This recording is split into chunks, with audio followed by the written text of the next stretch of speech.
Olá, ouvintes do podcast Anestesia de Valor. Eu sou o Jorge Preto, CMO da Anestec e host da nossa comunidade de médicos anestesistas.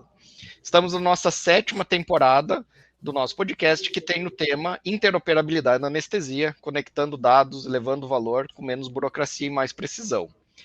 Antes de apresentar o meu convidado, eu queria lembrar aos nossos ouvintes que nós temos já 6 temporadas com muito conteúdo falando sobre inovação, tecnologia, negócios, assistência, gestão, dentro do universo das várias facetas do anestesiologista e da nossa atividade. Bom, hoje eu tenho o prazer aqui de receber Leopoldo Lima. Ele é partner da Questum, possui mais de 20 anos de experiência em finanças corporativas, sobretudo no ambiente de inovação e tecnologia, atuando como investidor, mentor e membro do conselho de várias startups. Ele já foi diretor de M&A, que é Mergers and Acquisitions, fusões e aquisições da AFIA, que é o maior grupo de educação médica do país, conduzindo operações do lado do comprador. Também foi gerente de inovação do Hospital Albert Einstein, diretor de investimentos de fundo de Venture Capital. Leopoldo, seja muito bem-vindo. Nós vamos falar hoje sobre como funcionam esses fundos de investimentos e empresas, o que se observa para fazer o tal do valuation, de quanto vale uma empresa, com alguém que tem uma experiência gigante. Leopoldo, muito obrigado por aceitar conversar aqui com a gente. Se apresenta do jeito que você gosta de se apresentar e vamos falar de negócios. Legal, obrigado, Jorge. Acho que você já falou um pouco de tudo. Eu só traria aqui informações adicionais, né? Eu costumo falar que eu sou um economista capricorniano, né? Então já dá para ver o meu estilo de humor aqui, que não é nem um pouco usual. E assim, é curioso, né? Porque essa entrada na jornada de saúde, vamos dizer assim, ela veio justamente quando eu saí do fundo de Venture Capital, eu recebi o convite para entrar na área de inovação do Einstein. Naquela época eu tinha convites para, enfim, voltar para a indústria financeira, né? Já tinha trabalhado em banco, consultoria, etc. Mas quando recebi o convite para me juntar ao time do Einstein, foi um negócio muito único. Assim, eu falei, poxa, tá aí. Trabalhando em Venture Capital, eu pensei com a cabeça de Venture Capital, né? Pô, todo investidor de Venture Capital gosta de problema, porque onde tem ineficiência, tem oportunidade. E lá atrás, no fundo que eu fazia gestão, a gente já tinha investido em algumas health techs, tinha analisado várias também. Eu falei, bom, o setor de saúde tem muita ineficiência, então tem muita oportunidade. E naquela época, eu estou falando de 2018, não tinha tanta gente investindo em saúde. Então eu fui muito com a cabeça de aprender e falar, pô, se tem um lugar para se tornar especialista em investimento em health tech, esse lugar é o Einstein, né? Ele estava fazendo um baita trabalho de inovação lá. Então foi muito com essa cabeça, né, de levar um pouco do que eu conhecia de Venture Capital, mas também com a cabeça de aprender de Health Tech, né, e parar aqui. Então o resto você já comentou um pouquinho. Legal. Assim, pensando com essa cabeça, né? Nós temos um mercado bilionário, um fluxo financeiro bilionário na saúde, um desperdício que, segundo as estimativas, gira em torno ali de 25 a 30% de perdas de desperdício. Ou seja, cara, se você reduzir 0,5% de um fluxo bilionário, é muito dinheiro, né? E onde tem problema, tem dinheiro, né? Esse é uma dos mantras quando a gente vai olhar pensando em fazer inovação, assim, cara, procura o maior problema é onde vai estar o maior dinheiro, né? Isso é o comum. Bom, Leopoldo, o que a gente vai falar assim, cara, como que funciona isso de fazer a avaliação de uma empresa, né? A gente estava aqui conversando um pouquinho no bastidor, como que começa isso, quais são as fases, né, que vai passar, quanto tempo é esperado entre você avaliar uma empresa, fazer uma investigação, né? A gente chama de diligence, para daí depois a gente pensar em fazer uma proposta, para daí para negociação. São várias fases, né, nesse processo de um possível M&A, né, que é uma fusão e aquisição. Você podia explicar para a gente assim, como que começa normalmente essa demanda, esses passos dentro dessa sequência? Bom, legal. É importante só até reforçar, né? O M&A, na verdade, ele é talvez o final da jornada do empreendedor que opta pela rota do venture capital, né? Quando você entra no venture capital ou investimento anjo, etc., é importante o pessoal saber que a sua empresa vai ser vendida em algum momento, porque o teu investidor, aquele sócio que colocou dinheiro, ele está colocando dinheiro para ter o dinheiro de volta. Então, você vai ter que, para ter o dinheiro de volta, ele tem que vender a participação dele, e para vender a participação dele, ele vai vender a sua participação, ele vai vender a sua empresa. Esse processo de M&A é um processo que, assim, varia muito, mas usualmente ele é um processo longo, né? Não quer dizer que sejam todos assim, mas é normal que o empreendedor, quando ele pensa assim, poxa, eu vou vender a minha empresa, é diferente de vender o carro ou vender um apartamento. Vender apartamento até demora, né? Mas, enfim, é muito diferente, né? Porque você não é um ativo que tem liquidez, né? Então, você tem que, primeiro, deixar a casa arrumada, né? E deixar a casa arrumada significa, poxa, será que eu tenho muitos passivos, muitas potenciais contingências tributárias, trabalhistas, etc., né? O que isso pode impactar? Não é todo comprador que tem apetite para comprar empresa com muitas contingências. Então, você arruma a casa, prepara o material, vai ao mercado, mapeia, né, antes quem são os potenciais compradores, eles precisam engajar, eles precisam analisar a empresa, então só aí já vão alguns meses. Quando vem a proposta, né, via de regra você negocia, você não aceita a primeira, né, você talvez até aceite, mas pelo menos você negocia, né, então vai algumas semanas a mais. No momento que você aceita a proposta, né, geralmente a gente chama ela de uma proposta não vinculante, né, às vezes o pessoal chama de LOI, né, que é Letter of Intent, ou um term sheet, ou um memorando de entendimento, tem formatos distintos, mas todos eles significam mais ou menos a mesma coisa. É uma proposta não vinculante, lá vai estar escrito assim, olha, Jorge, eu estou querendo comprar a sua empresa, eu compro 100% das ações, pago 10 dinheiros no fechamento, e você ficando aqui junto com a gente por mais 2, 3, 5 anos, batendo metas, eu te pago mais tantos dinheiros. Na hora que você assina isso, aí o pessoal vai fazer essa investigação, que é a due diligence, né, que vai virar a empresa do avesso. Vai ver toda a sua contabilidade, todos os seus contratos, certidões dos fundadores. Esse processo pode levar aí facilmente 90 dias. E aí vem os contratos finais e o fechamento, né, a assinatura e fechamento. Então, ele é um processo que, usualmente, o processo de M&A é fácil ele chegar a durar 12 meses, tá? Já vi processos que duraram mais tempo, já vi processos que foram muito mais rápidos também, mas não seria de surpreender ninguém um processo que demora 12 meses, por exemplo. Legal. A gente que está mais envolvido com isso tem noção, né? Mas normalmente os nossos ouvintes, a maioria não conhece muito isso. Esse ponto que você falou assim, primeiro você organiza a casa, né? Depois você vai para o mercado. Esse organizar a casa significa assim, eu estou me preparando porque eu sei que eles vão fazer essa due diligence e vão revirar a minha casa do avesso, né? E aí, sim, eles vão ver, cara, tem algum passivo trabalhista, tem algum risco jurídico, risco trabalhista, risco contábil. Eles vão ver se você, cara, pagou todos os impostos, se tinha alguma brecha, se alguma coisa ficou para trás.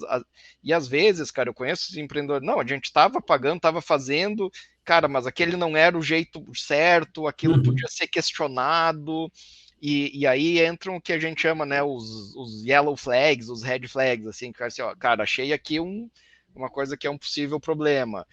Ou você acha algo que é um deal breaker, né? Assim, ou seja, cara, não, isso aqui não dá porque existe um risco implícito muito grande, né? Você podia falar pra gente um pouco, assim, dessa avaliação, cara, e o que normalmente, na maioria dos casos, acaba sendo deal breaker, assim, nos processos que você teve conhecimento. Que é, por exemplo, assim, para nossos ouvintes, cara, isso aqui Se você não resolver isso, nem adianta ir para o mercado, porque obviamente vai ser um deal breaker. Varia um pouquinho de mercado para mercado, tá? O que são as contingências mais usuais que a gente encontra, tá? Tributário e trabalhista. Toda empresa tem. Ah, você faz tudo certinho? Tem. Não adianta, você vai ter, entendeu? Algum nível você vai ter. Então é importante deixar a casa arrumada, né? O pessoal fala assim, não pode ter PJ. Enfim, até para ter PJ tem um jeito certo de se fazer também, né? Então, assim, e outra, não é porque tá todo mundo CLT que também não tem contingência trabalhista. Então, trabalhista é sempre um tema muito delicado. Então, assim, deixar a casa arrumada tem a ver com as contingências, tem, envolve questões de direito de propriedade intelectual, né? Poxa, suas marcas estão registradas, o domínio está no nome da empresa, é muito comum, às vezes, o domínio está no nome do fundador ainda, mas é fácil, você transfere, né, e resolve.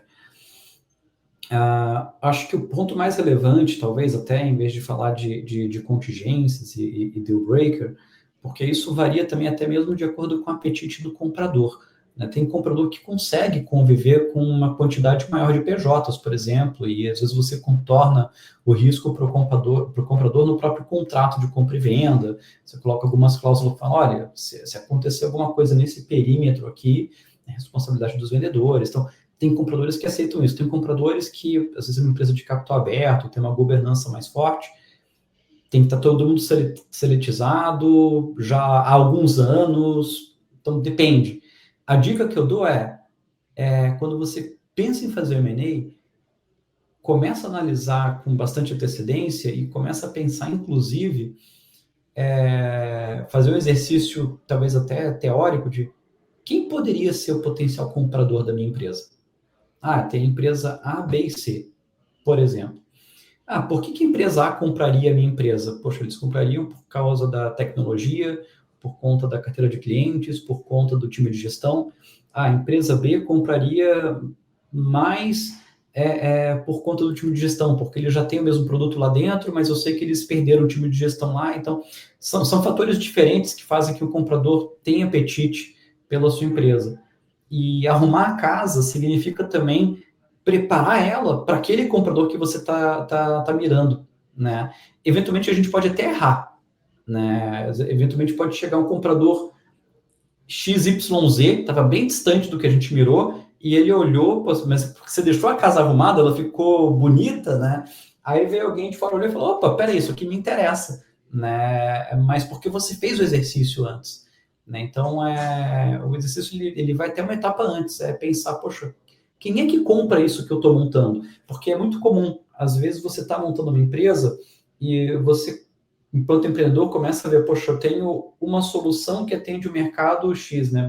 No caso aqui, anestesistas, e você está vendo, poxa, eu poderia lançar uma feature diferente para conectar com outros softwares de gestão, para conectar com outras especialidades. Faz sentido? Não faz? Quando você começa a fazer esse exercício de, poxa, quem é que pode ter interesse nessa minha empresa? Você começa até a pensar, poxa, esse comprador teria interesse que eu tivesse essas outras frentes de negócio?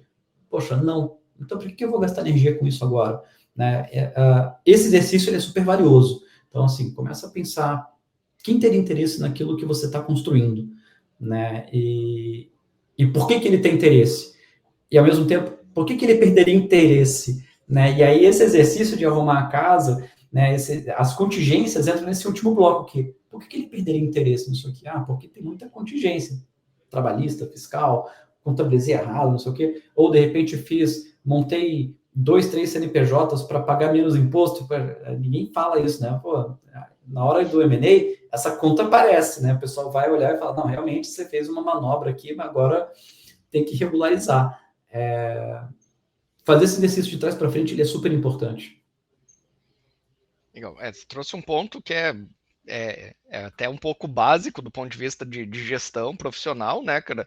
Você tem que se olhar o que, que você quer daqui a 5 anos, o que, que você quer daqui a 3 anos, né? Tá no teu horizonte ir atrás de comprador, fazer um M&A daqui a 5 anos, cara, tem coisas que você tem que começar a olhar agora. Bem, isso é braço novo de produto, é nova vertical de negócio, ou às vezes até é organização dessa questão, assim, às vezes você faz progressão tributária, porque isso faz muito mais sentido na hora do M&A. Outro ponto que eu vejo é muito frequente nas startups de médicos, assim, cara, que é onde eu tenho um pouco mais de contato, é a gente ter um problema de cap table, né? É você olhar, tem um monte de Sempre. sócio, então, assim, o cara juntou vários amigos médicos, que todo mundo só sabe ser médico, que colocaram uma grana no negócio, e aí você vai para um M&A e daí os caras, cara, mas tem 5 médicos aqui fazendo o quê? Mas não é só de médico, não, tá? É que esses é o que eu tenho mais conhecimento, né, É, cara? a gente sempre bate ali no cap table do pessoal, né? O quadro societário, e a gente tenta reconstruir. Aí, volta e meia, a gente fala assim: peraí, eu tô somando aqui, tá dando 93%. Não vai. Ah, não, faltou fulano. Tá, agora deu 98%. Né? Onde é que vai parar os 2%? Né? E aí tem aqueles casos que acontece o contrário. Pô, eu somei todo mundo, tá dando 107. Tá errado aqui alguma coisa, né? Tem que dar 100 redondinho, não pode dar nem 0,1 a mais, nem 0,1 a menos. Então, parece básico, e é básico, mas é muito comum, né? Então, isso está nesse bloco, assim, de arrumar a casa, né? Poxa, ver a governança, os contratos, porque é comum, às vezes, na vida do empreendedor,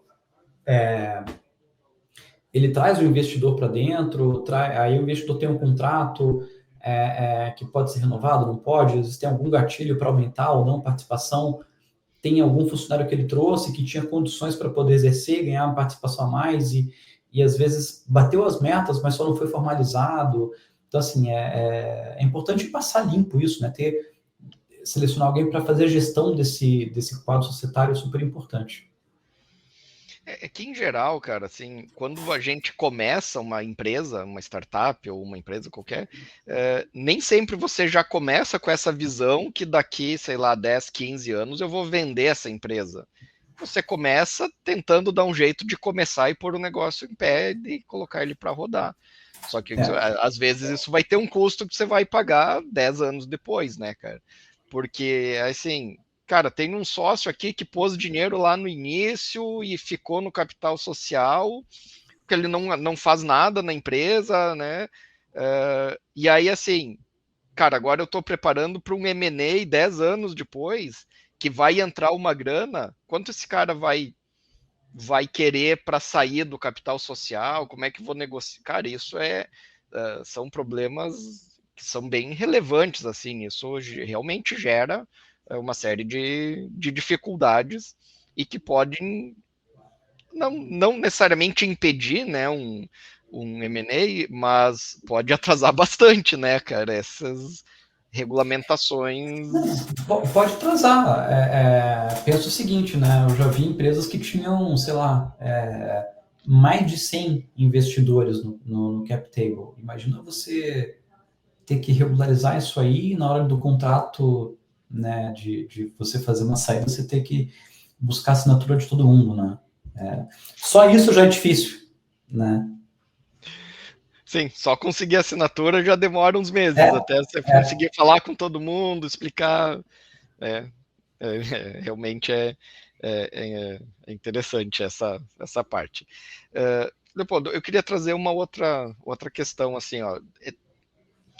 Tem até aqueles, né, falam, as empresas feitas para vender, para serem vendidas, para serem compradas, né?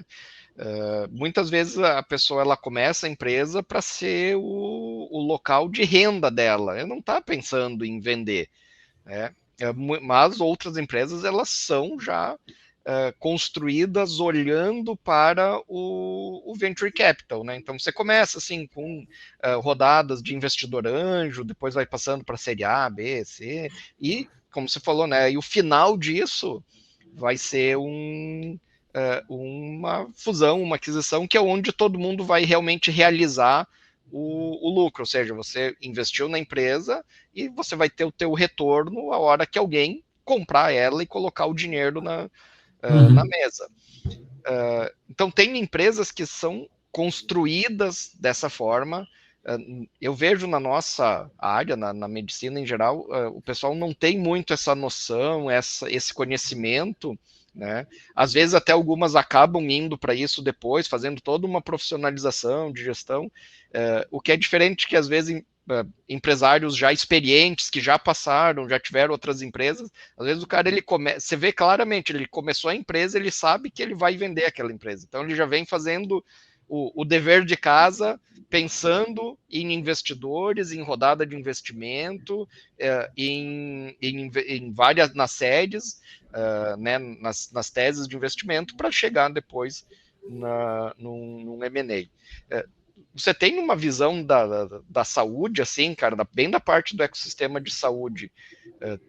A maioria das empresas, elas acabam indo pro M&A. Como que você vê esse mercado, o tamanho desse mercado de investidor, mesmo não em séries menores, assim, né? Você consegue dar um overview pra gente, assim, pros nossos ouvintes, cara? Cara, vamos lá. Primeiro ponto, né? Assim, eu acho que toda empresa ela tem duas alternativas na vida. Ou ela morre, né? Ela quebra, ou ela vai ser vendida em algum momento. É a verdade absoluta, assim, só vai acontecer essas duas coisas, entendeu? Querendo ou não. E aí, quando a gente pensa assim, poxa, tem as empresas que já nascem, né? E depois da pandemia, né, viu muito esse movimento de startup de saúde, né? Pessoal montando empresas, né, montando startups para resolver aquelas ineficiências que a gente falou, aqueles problemas todos do setor de saúde, para tentar capturar um pouco desses valores aqui, dessas ineficiências, e, naturalmente, em algum momento, serem vendidas também. Cresceu bastante, né? Assim, eu não tenho números exatos agora desse mercado, mas a última vez que eu vi deveria ser, sei lá, pensando em health techs, na casa de algumas centenas no Brasil, né? Sei lá, 600, 700 health techs no Brasil, a última vez que eu vi. Não tem muitas, né? Muitas nasceram na época da pandemia, e o volume de investimento subiu muito também, né? Mas você tem um problema no setor de saúde, que é o seguinte: quem compra as health techs? É aquele negócio que eu falei. Você tem que olhar. Se você está empreendendo no setor de saúde, em qualquer setor no final do dia, e se você está investindo numa startup, e outra, se você está empreendendo, você está investindo no final do dia, né? Porque Sim. você está investindo seu tempo, sua energia, né? Você poderia estar, enfim, em outros ambientes, né? Com outra fonte de renda, etc. Então você está investindo ali também. E é importante o pessoal pensar, poxa, quem é que compra isso que eu estou montando, né? E quando a gente olha para esse ambiente de saúde, e não é uma característica do Brasil, é uma característica do setor de saúde, você tem menos players, né, menos grandes empresas com capacidade financeira para fazer saídas volumosas, né, dos ditos unicórnios, né? Então, assim, já se sabe que em saúde existem menos unicórnios, né? E por que isso? Poxa, saúde é um negócio que é um mercado bilionário, trilionário, né? Para a gente pegar saúde como proporção do PIB é um negócio gigantesco. Mas você falou, poxa, a gente aqui de ineficiências são tantos bilhões. Se eu pegar 0,1% já dá um negócio gigantesco.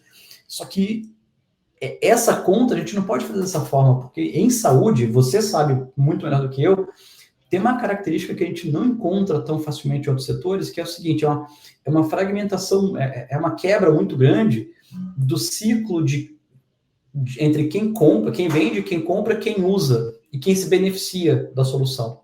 Então, assim, você tem um agente que paga, você tem um agente que compra, você tem um agente que paga, você tem um agente que usa e você tem um agente que se beneficia do negócio. São pessoas distintas às vezes. Em saúde você encontra, você consegue pensar em alguns exemplos aqui disso, muito fácil em saúde. Então, esse valor que é capturado nessa jornada aqui, ele não está em um único player, ele está em vários, né?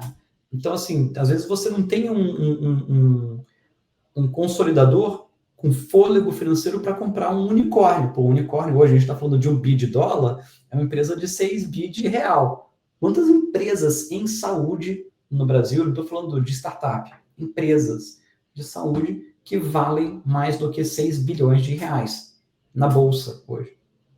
A gente conta nos dedos. Então, é essa conta, às vezes, que o pessoal tem de fazer. E, de novo, não é uma dor do mercado brasileiro. É assim no mundo todo. Eu vi um levantamento há pouco tempo atrás, existiam no mundo um pouco mais de 30 unicórnios de saúde. Não é que foram 30 no ano passado, era nos últimos, sei lá, talvez 10 anos. Agora tem um a menos, né? Porque parece que a 23andMe deixou de ser unicórnio, tá encerrando as atividades. Então, é difícil, né? Não quer dizer que seja ruim, só é uma questão da gente se adequar, né? Talvez assim, poxa, eu tenho que adequar as expectativas, adequar meu prazo de saída e adequar o volume de investimento que eu vou pegar para essa realidade. E aí a coisa consegue funcionar muito bem. Eu continuo gostando bastante do mercado, mas a gente tem que entender essa realidade para conseguir jogar o jogo com as cartas que estão na mesa, né? Uhum. Cara, bom, isso era uma das coisas que eu tinha até pautado aqui para falar com você, que o mercado de saúde ele é peculiar, realmente, né? No Brasil, particularmente, a gente tem um sistema mais fragmentado ainda do que nos outros países. Por exemplo, na Europa tem um único sistema de saúde. Aqui nós temos o SUS, a saúde pública. Na saúde pública, você pode ser gerido pelo Estado, pelo governo federal ou pelo governo estadual. São 3 entidades diferentes gerenciando o mesmo sistema público.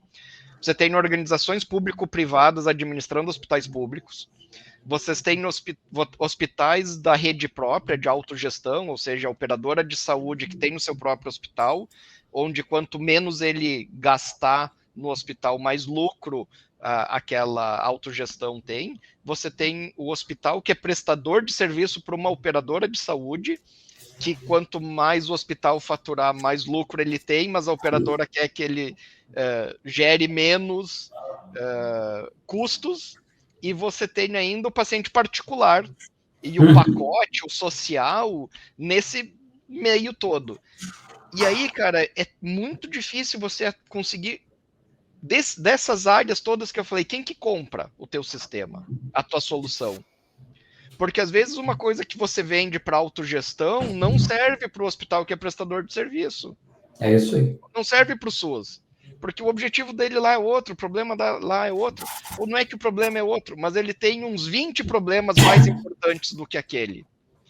Então a gente tem um sistema muito fragmentado, em que ele não vê, altamente regulamentado pela ANS, pelos órgãos de saúde, cheio de regulamentações, onde você tem players com conflitos de interesses e interesses diferentes. Então, realmente é um mercado mais complexo, mais difícil, né? E a gente sabe disso, a gente que está nesse mercado sabe. Aquela ideia que você tem, que veio lá do Vale do Silício, né? Que você cresce 3 vezes, depois duplica, para você ter aqueles crescimentos exponenciais, cara, isso não se aplica na saúde. Isso assim, é muito raro de você ter na saúde. Na saúde você tem, em geral, crescimentos não tão exponenciais, mas quando você montou uma boa tese de negócio, ele é menos flutuante. Normalmente você cresce menos, mas de uma maneira mais constante. É isso que a gente vê nas empresas que estão avançando bem na saúde. Só que isso não é muito o que o mercado, o Venture Capital procura. O Venture Capital, em geral, ele procura aquele crescimento mais exponencial. Mas acho que é por isso, né? O Venture Capital ele está muito pautado, né? Pelo menos o Venture Capital mais tradicional, por esse modelo de buscar unicórnios, né? E tem uma razão de ser, né? Porque é bonito, né? Conseguir unicórnio no portfólio e tal, sem dúvida é. Mas tem uma razão de ser, a própria matemática do funcionamento do Venture Capital leva a isso, né? A própria dinâmica de remuneração dos gestores, né? Como ela está alinhada só no resultado futuro, etc., acaba moldando o comportamento para que eles busquem empresas que tenham um crescimento exponencial. Agora, o grande ponto é o mercado onde você está permite esse crescimento exponencial.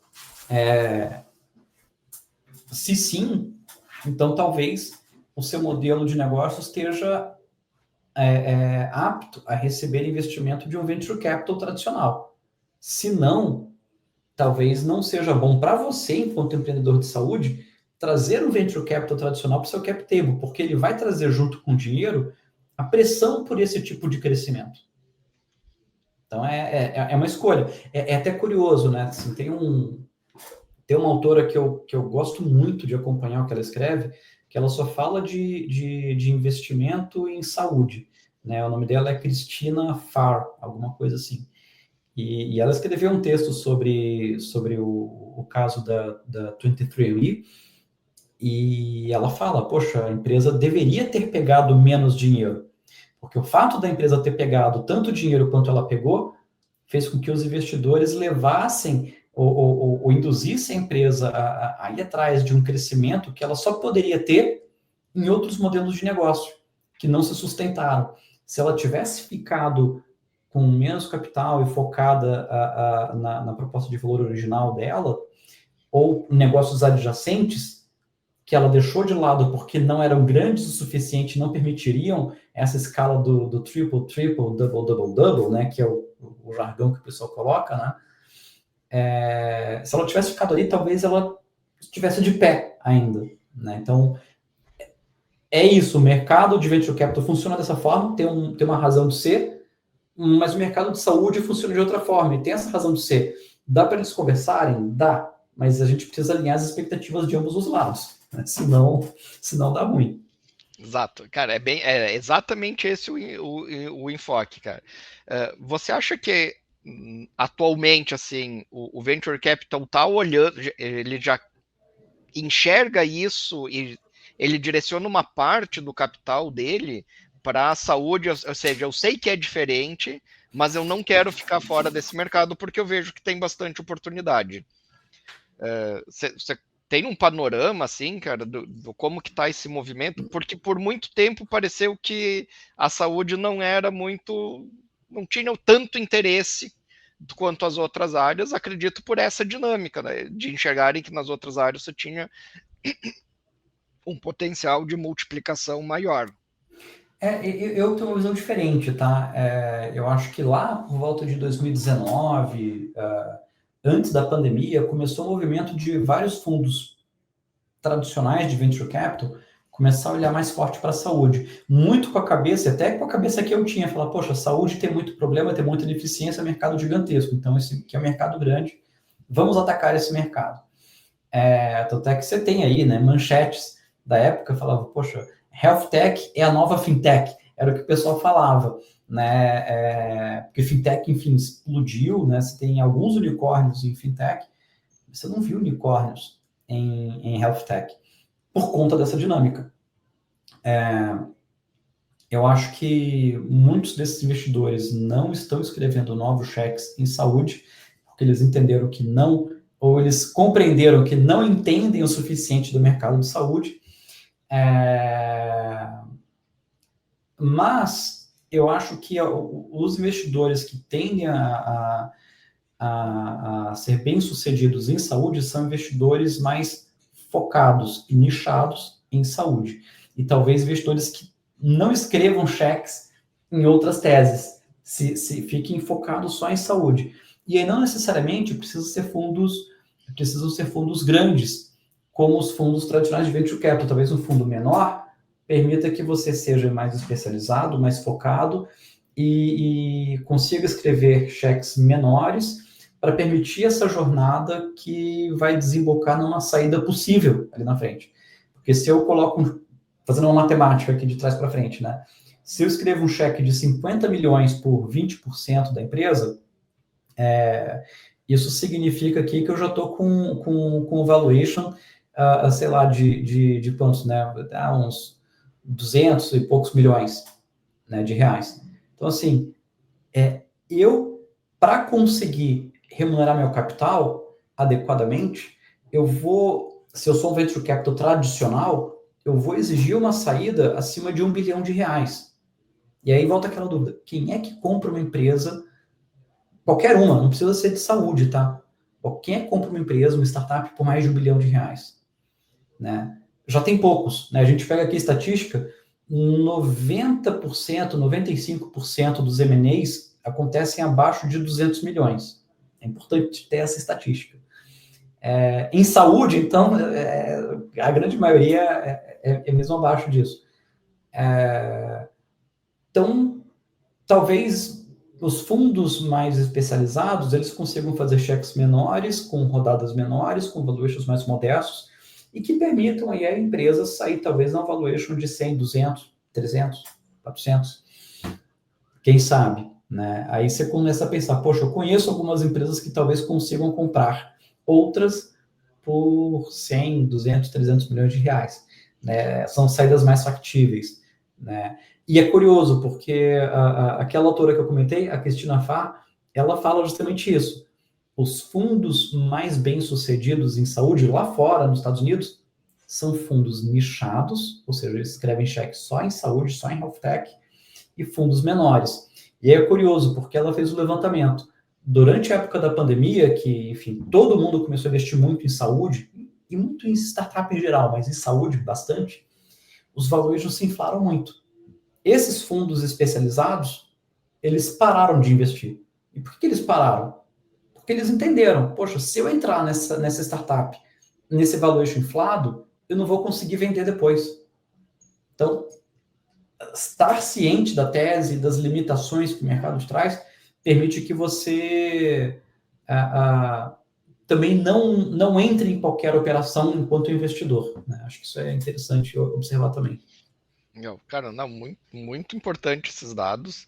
E esses fundos mais especializados, em geral, eles trazem junto o smart money, né?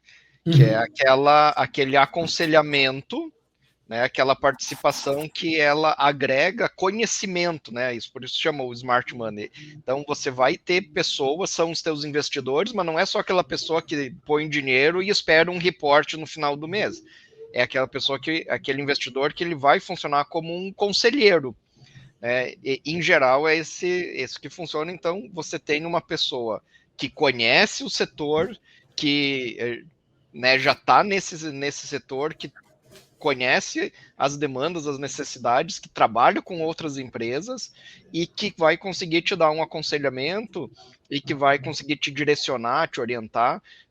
E talvez isso também funcione melhor nesse conceito das health techs, né? Como que funciona essa parte do smart money, assim, normalmente, cara? Cara, essa é uma pergunta ingrata, né? Assim, tem até eu gosto de algumas páginas de meme, né? Agora eu não lembro se é o Praying for Exits ou qualquer outra, né? Que tem aquele meme que é o Buzz Lightyear, né? Falou assim, poxa, agora eu vou mostrar todo o meu smart money como eu sou único, né? Quando vê, tá na prateleira com vários Buzz Lightyear falando a mesma coisa. E tem vários memes assim, né? Porque no final do dia, o que diferencia o fundo de venture capital do outro. Eu participei quando eu ainda estava na frente do fundo. Cara, me colocaram numa saia justa uma vez, eu estava numa missão lá em São Francisco, e é muito legal, né? Você vai lá e assiste vários pitches de startup, faz várias perguntas e tal, e aí, sem nem avisar ninguém, agora vamos fazer o contrário, agora vamos colocar os fundos para fazer o pitch reverso. Eu falei, puta que pariu. E aí vem aquela pergunta, tá, mas qual que é o, né, eles falam, o seu secret sauce, né? Qual que é o seu molho secreto? Isso tem, né, por um acaso, né, a gente tinha ali alguns diferenciais, né, pela inserção que a gente tinha, né, enquanto fundo no ambiente, né, o acesso a startups muito early stage, né, a gente sempre teve muito engajado com acelerador e tal, coisa que outros fundos na época não tinham. Então, isso era um diferencial. Mas, sem dúvida, poxa, do ponto de vista do empreendedor, ele não quer saber isso, né? Isso era para o investidor. Para o empreendedor, por que vale a pena eu aceitar o seu cheque e não o cheque do outro? E aí, os fundos começam a se diferenciar de algumas formas, né? Você tem alguns fundos lá fora, que é o A16Z, né? O Andreessen Horowitz. Poxa, eles se diferenciam muito pelo fato de que os fundadores, os gestores dos fundos, são muito técnicos. Então, eles vão ajudar os fundadores das empresas investidas com questões técnicas e a montar time técnicos. Isso tem um valor gigantesco. Legal. Outros vão falar que eu vou ter conexões comerciais. Eu tenho dúvidas. Tá? Alguns conseguem, de fato, trazer. Ou, às vezes, um gestor que tem aquele cara que no seu mercado é a pessoa-chave, né? Eu vou dizer aqui um caso, eu não posso abrir todos os nomes, mas assim, eu quando estava na frente do fundo, eu perdi um investimento numa empresa que virou unicórnio no Brasil, tá? Eu lembro que eu fui lá correndo, coloquei a proposta, né? Tive a aprovação do meu comitê, coloquei a proposta de investimento. Eu lembro direitinho da cara do empreendedor. Ele olhou a proposta, ele falou, cara, eu vou precisar pensar um pouco de responder. Isso era uma sexta.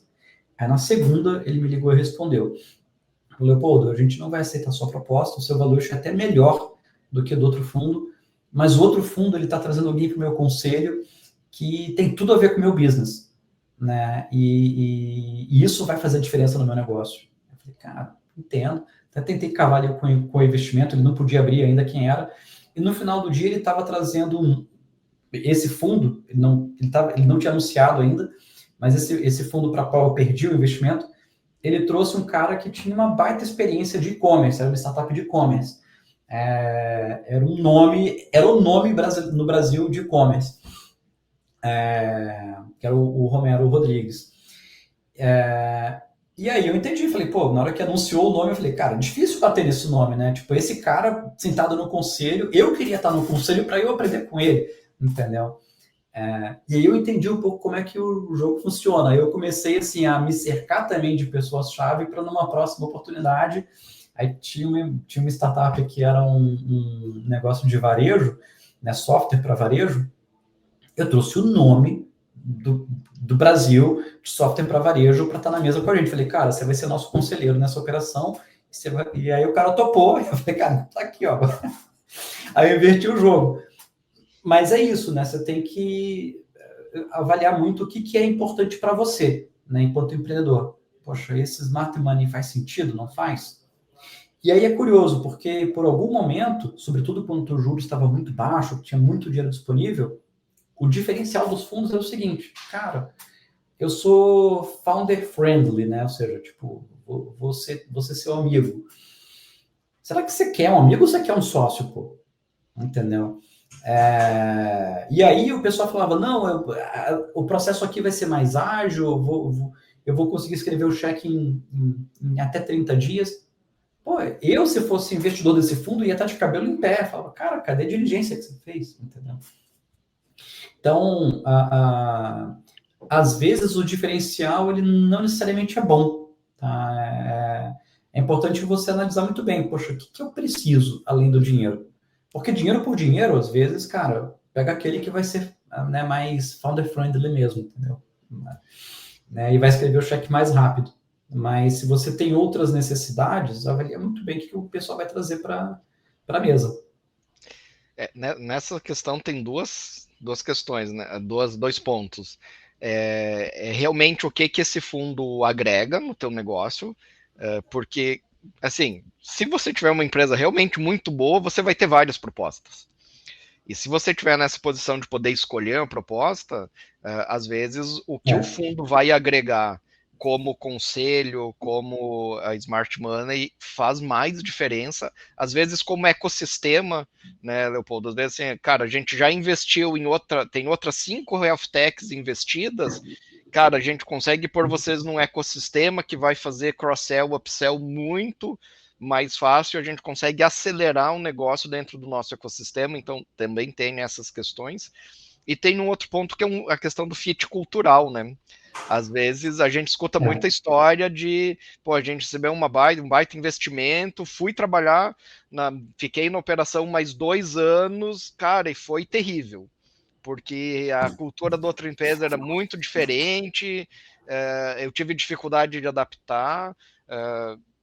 Você consegue falar um pouco para a gente sobre a questão, assim, tá, fez o M&A, tá, agora a gente tem que trabalhar juntos, porque normalmente, essa é uma outra pergunta, né, cara, normalmente os líderes, a parte principal da empresa, ela fica por um tempo ainda na empresa que comprou, né?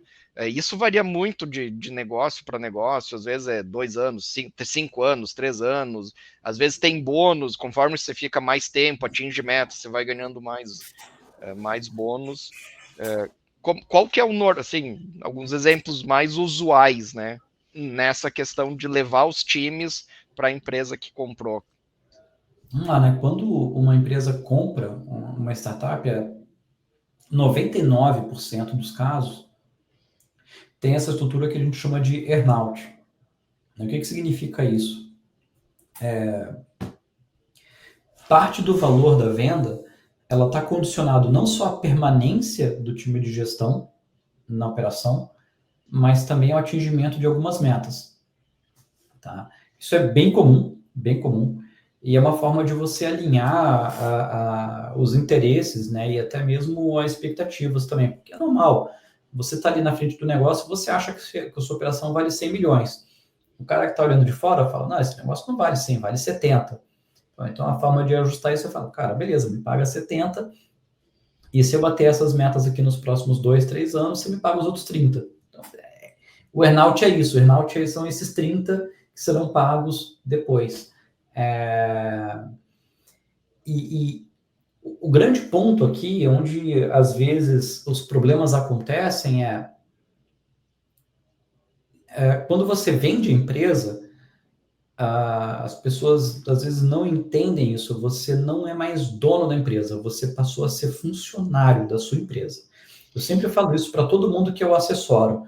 Falo, olha, no dia que a gente vender a sua empresa, ou que a sua empresa for comprada, você vai assinar pelo menos 2 contratos. Agora, como assim?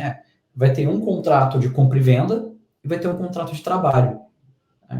Tipo, o pessoal faz cara de surpresa. Fala, você vai ser executivo da empresa que você fundou. É um contrato de trabalho bastante atípico, porque tem essas questões de earn-out, tem cláusulas muito específicas, né? Que é um contrato de trabalho que só existe por conta do M&A. Mas, além disso, tem questões que você precisa observar. Primeiro, como é que vai ser o dia a dia, né, depois, né? Poxa, eu vou ser executivo, mas então quer dizer que eu vou ter alguém que vai ser meu par dentro da estrutura, mas eu também vou ter alguém que vai estar acima de mim. Então, você precisa, né, ter maturidade e ter um pouco de humildade para entender. Olha, a partir do dia 2 ali, eu vou precisar reportar alguém, eu vou ter um chefe. E às vezes não, muito frequentemente isso não é trivial, porque a pessoa nunca teve um chefe, de repente ele passa a ter. Então, tem um preparo também, de novo, de maturidade, mas um preparo psicológico que a pessoa precisa saber estar ciente que ela vai ter pares, ela vai ter chefe, ela vai ter que prestar contas. Isso é importante, esse preparo é importante. Só que não é só isso. As metas têm que fazer sentido. E você precisa negociar muito bem as metas antes, no sentido de que as metas têm que ser desafiadoras? Tem, mas elas têm que ser factíveis. Porque não adianta nada, pô, vendi por 70 e o cara, para bater os outros 30 milhões, eu tenho que vender centenas de milhões. Pô, não vou conseguir bater. Aí você vai desmotivar o time vai embora, o projeto deu errado. Então a meta tem que ser factível e ela tem que estar sob seu alcance. E sob seu alcance significa não só que você, dentro daquela estrutura, tem condições de bater a meta, mas também que o outro lado de lá, o comprador, ele não consegue interferir nas suas metas aqui. Porque você negociou a venda da sua empresa com um executivo do outro lado, um diretor de M&A, um CFO e tal. Cara, essas pessoas saem do emprego, às vezes, no período de 2, 3 anos. Mas o seu contrato continua lá. Então, assim, não é só uma negociação ali que você teve na mesa de reunião. Tem que estar no contrato, tem que estar muito bem redigido. E no contrato precisa estar escrito, precisa estar transparente isso, que depende de você as metas, e que se tiver interferência da empresa compradora aqui, isso pode implicar que você receba o teu earnout mesmo que você não bata a meta. Parece muito técnico, muito detalhe, mas assim, isso é bastante comum ter esse tipo de interferência, né? Então tem alguns cuidados que tem que ser tomados nessa etapa, sim. Eu tenho um exemplo de um amigo meu que fez esse processo de M&A, e ele estava acostumado eu não lembro os valores, assim, mas na empresa ele investia um valor X em marketing todos os meses. E a verba de marketing passou a não ser mais gerenciada naquela unidade de negócio, porque ele virou uma unidade de negócio dentro da empresa compradora. Uhum. E ele não tinha mais a mesma verba de marketing. O que impacta totalmente nas vendas. A gente sabe que, né, o pretexto comercial é venda, marketing, fechamento. E isso Sim. impactava nele. Ele passou a vender menos depois que ele fez o M&A e ele não conseguia atingir a meta, ele pedia a verba de marketing e isso não ficou bem impactuado cara, isso foi um estresse muito grande, assim, porque daí começou a ficar, pô, você não tá batendo a meta. Disse, cara, mas eu não consigo a verba do marketing que eu tinha antes. Pô, e depois eles conseguiram se acertar, sim, mas foi algo que parece simples, mas que pode interferir Dá problema. diretamente no Dá resultado. problema. Não, e quando o pessoal coloca uma meta de EBITDA ou de lucro, né, whatever, é bem comum também. E não tem problema colocar essa meta. Só que, assim, é isso, né? Poxa, o comprador não pode interferir na gestão, porque às vezes o comprador ele fala, agora eu vou jogar as minhas despesas ou alguns custos lá para a empresa adquirida. Aí, poxa, prejudica a margem, né? Então, por isso que eu falo, assim, esse é o detalhe que faz toda a diferença, você que está avançando no processo de M&A, estar muito bem assessorado, né, por bons advogados, né, por bons assessores financeiros também, que eles vão entender disso aqui. E, sobretudo, né, tudo começa na negociação da meta, né, então já vi isso acontecer também, às vezes, poxa, só coloca uma meta muito esticada, mas, enfim, não é factível no dia seguinte. Então não interessa se estava sob seu controle, não é factível mesmo. Cara, a última coisa que eu queria te perguntar é o que a gente acabou falando, assim, é sobre essa assessoria, né? Um time, assim, cara, você normalmente não é uma pessoa só que vai te assessorar num M&A, né? Normalmente é um time que vai envolver pessoas que cuidam da parte contábil, fiscal, parte jurídica e a parte de negócios. Então, digamos assim, tem pelo menos 3 personas ali, pessoas dentro de um time de assessoria. Você consegue explicar para a gente mais ou menos como que funciona? Assim, cara, estou pensando em fazer um M&A, procuro um escritório, uma assistência para me orientar, para desde começar a arrumar a casa, para prospectar possíveis compradores. Como que funciona essa assessoria? Eu vou te dizer como é que funciona do lado de cá, tá? A gente tem um time bastante enxuto, né? E a gente cuida tanto da parte de, enfim, olhar modelo de negócio, a parte financeira, a parte um pouco de estratégia, mapear potenciais compradores, né? Então, toda a parte, vamos chamar assim, de indicadores operacionais, financeiros e a parte de negociação, a gente conduz. Naturalmente, você tem que ter bons advogados também. Eu sempre recomendo para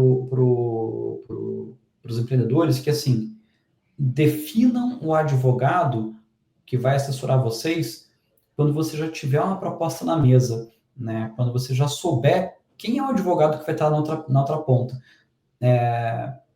Porque isso faz diferença, né? Assim, eu estava falando hoje cedo com um cliente, falei justamente isso. Olha, a gente está aqui com uma proposta, eu vou pedir para o pessoal me dizer quem vai ser o advogado deles, ou quais são os advogados que eles geralmente usam, porque em cima disso a gente define o nosso. Né? Que eu estou querendo dizer, às vezes vem um advogado que joga na primeira divisão, né, e tem um preço. Né? Eu falo, poxa, eu vou com um advogado que também joga na primeira divisão. Agora não, às vezes vem um escritório de segunda linha que é igualmente bom, tá? É igualmente bom. E eu sei que eu consigo jogar eu consigo ir para a mesa de negociação, né, para as reuniões, com o advogado que joga na mesma liga, né? Então a gente define o advogado depois que a gente sabe quem vai ser o advogado do lado de lá. Mas pelo menos essas duas personas, né? Um assessor mais financeiro e negocial e um assessor jurídico, acho que você compõe aí um time bom. E naturalmente, né? Eu quando estou do lado de cá, tem o meu time também que me ajuda, né? Então tem pelo menos um analista, um estagiário, tem um sócio meu que está sempre servindo de apoio também. Então a gente, no final do dia, quem contrata o assessor é importante, né? Ele está contratando o CNPJ. Poxa, se o Leopoldo ficar doente, o negócio não pode parar, né? Então a gente tem esse backup também do lado de cá. Nossa, muito bom, cara. Bom, a gente já está com um bom tempo aqui de podcast, essa conversa tá bem interessante, cara. Foi muito legal a gente poder conversar sobre essa parte de negócio, de M&A, de fundos. Leopoldo, deixa uma mensagem final aqui para os nossos ouvintes. Lembrando, são anestesistas, né, cara? Na maioria temos gestores, temos enfermeiros, mas assim, na maioria dos casos são anestesistas. Deixa alguma mensagem final assim para eles e deixa os teus contatos. Se o pessoal quiser falar contigo, trocar alguma ideia, te contatar, como que eles podem fazer isso? Legal, cara. Acho que o pessoal consegue me achar fácil no LinkedIn, tá? Acho que pode deixar meu e-mail aqui também. Depois, se você puder redigir aqui, acho que fica fácil para o pessoal achar. E de mensagem, acho que mais importante assim, né? Bom, se o público-alvo que são anestesistas e chegaram até aqui escutando o podcast, certamente é porque tem interesse no tema, né? E são minimamente curiosos, né? Então, acho que vale a pena manter essa curiosidade, né? Tá sempre aprendendo coisas novas, né? É o motivo pelo qual eu acabei entrando um pouquinho no setor da saúde. Não me arrependo nem um pouco. Foi muito legal e acho que assim, essa capacidade de estar sempre aprendendo algo novo é o que faz a gente ser melhor um pouquinho a cada dia, né? Então, a mensagem é essa, né? Vamos nos manter curiosos, né? Perfeito, cara. Bom, falamos aqui, recapitulando um pouco, né, cara, falamos desde início de investimento, como que funciona, como que é o processo, o que olha para a tua empresa, o que você tem que cuidar, falamos um pouco sobre os tipos de investimento, sobre valores, falamos também sobre a peculiaridade do nosso mercado, da saúde, a prospecção, escolha dos fundos, o smart money, falamos também aqui sobre a assessoria. Eu queria deixar aqui de mensagem final, cara, eu defendo essa ideia, né? O estar sempre aprendendo é o que faz a gente seguir evoluindo. Nós, como médicos, não aprendemos sobre isso. Então, se você está pensando em M&A, pensando em negócio, tem muitos anestesistas que são investidores anjo, participam de algum fundo. Cara, converse com pessoas que passaram por esse processo. Converse com empreendedores que passaram por esse processo. Do mesmo jeito que a gente vai fazer um caso de uma anestesia diferente, você liga para um amigo seu, para um colega que sabe que já fez aquilo, para trocar uma ideia. Cara, procure algum empresário que passou por isso, que vai ser de grande valor. E eu queria deixar um livro que eu gosto muito, abriu minha cabeça assim, de um jeito muito importante, que é o livro do fundador do Waze, que é o Apaixone-se pelo Problema e Não pela Solução, que ele fala no livro dele desde a criação da empresa até as rodadas de investimento e a venda no final, para que o Waze foi comprado pelo Google. Então ele faz lá toda essa jornada no livro dele, bem nesse contexto aqui que a gente está falando. Leopoldo, muito obrigado de coração mais uma Obrigado. vez.